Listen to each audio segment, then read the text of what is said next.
அனைவருக்கும் வணக்கம். நான் உங்கள் ஈரோடு தமிழரசு. ஹலோ.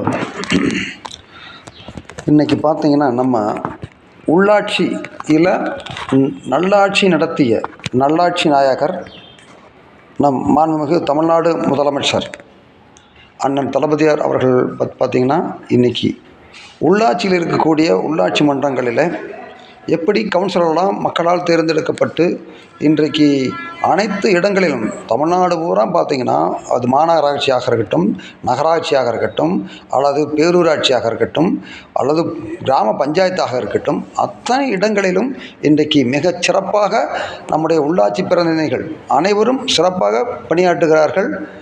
கூட அரசு அதிகாரிகளும் ஒத்துழைக்கிறார்கள்.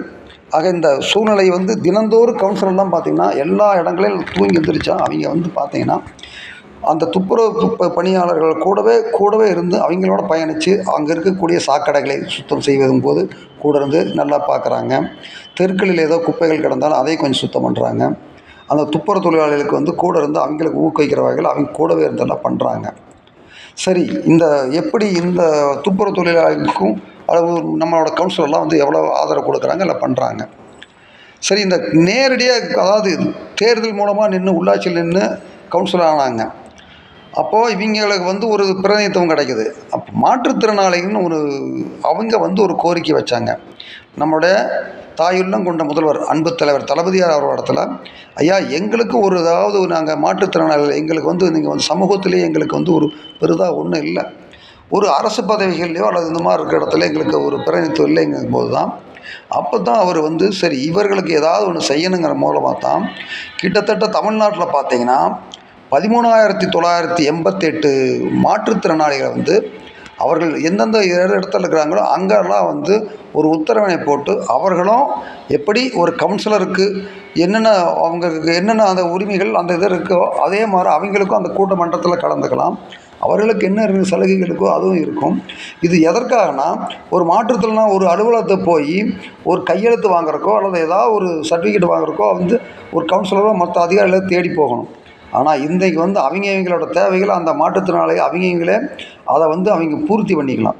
ஏன்னா அவங்க அந்த மன்றத்தில் இருக்கும்போது ஏதாவது ஒரு மாற்றுத்திறனாளி வரும்போது அவருக்கு தேவையான ஆவணங்களை இவங்களே அந்த சரி செய்து கொடுக்கக்கூடிய ஒரு நிலையை உருவாக்கியிருக்கிறாருன்னா இவர் எந்த அளவுக்கு எல்லாத்தையும் நேசிக்கிற அரசு. இந்த தமிழ்நாடு திராவிட மாடல் அரசுங்கிறது எல்லோருக்கும் எல்லாமான அரசு தான். இதுதான் திராவிட மாடல். அப்போ இவர் எவ்வளவு ஒரு ஆழமாக போய் அந்த மாற்றுத்திறனாளிகளுக்கும் நம்ம எதையாவது ஒன்று செய்யணுங்கிறது இது செஞ்சுருக்கிறார். ஏன்னா அது அன்பு தலைவர் முத்தமிழறிஞர் தலைவர் கலைஞர் இருக்கும்போதே அவர்களுக்கு மாற்றுத்திறனாளி சொல்லி அவங்களுக்கு ஒரு பெயர் சொல்லை சொல்லி அவர் ஆட்சியில் இருக்கும்போதே அவருக்கெல்லாம் இடஒதுக்கீடெல்லாம் கொடுத்தார். ஆனால் இதெல்லாம் அவரை தாண்டி இன்றைக்கி நம்முடைய மாண்புமிகு முதல்வர் அன்பு தலைவர் தளபதியார்கள் பார்த்திங்கன்னா மாற்றுத்திறனாளிகளுக்கு ஒரு படிக்கு மேலே போய் இதை அவர் கொடுத்துருக்கிறாருன்னா இதையெல்லாம் நாம் மிக மிக எண்ணி பார்க்க வேண்டும். மாற்றுத்திறனாளிகள் மட்டுமல்ல அனைவருமே எண்ணி பார்க்க வேண்டும். ஏன்னா இன்றைக்கி சமூகத்தில் ஒரு இழிவான சொல்லாக இருந்ததை இன்றைக்கி அவர்களோட வாழ்க்கையில் ஒரு மறுமலர்ச்சி ஏற்படுத்தி இருக்கிறார். அப்போ இந்த முதல்வரை நாம் போற்ற வேண்டும். நாம் தூக்கி கொண்டாட வேண்டும். கொண்டாடக்கூடிய முதல்வர் தான் நம்முடைய மாண்புமிகு தமிழ்நாடு அரசனுடைய திராவிட மாடல் அரசனுடைய முதல்வர். அவரை போற்றுவோம், வணங்குவோம். நன்றி.